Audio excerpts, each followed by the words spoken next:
ka AITC Meghalaya unit klarai ban shimkia banyakran na kabenta kijing kinong hikai SSA bat ka sorkar pedeng. Kinong hikai SSA ka jela hapo kalama jong ka Meghalaya SSA Schools Association.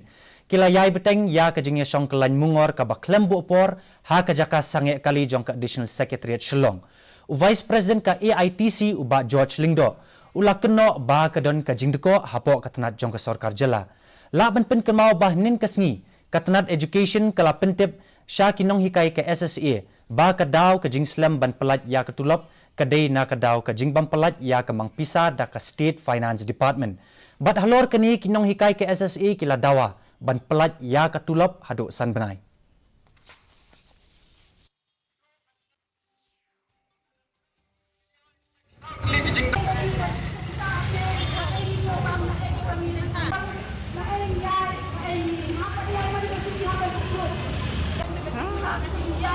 The SSA teachers who have been agitating for the past few days to listen to their grievances and at the same time also to learn more of the ground realities and the hardships that the teachers have been facing.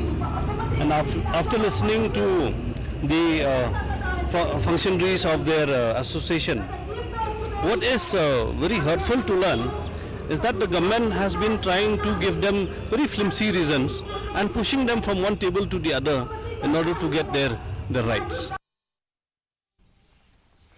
Dr. S.K.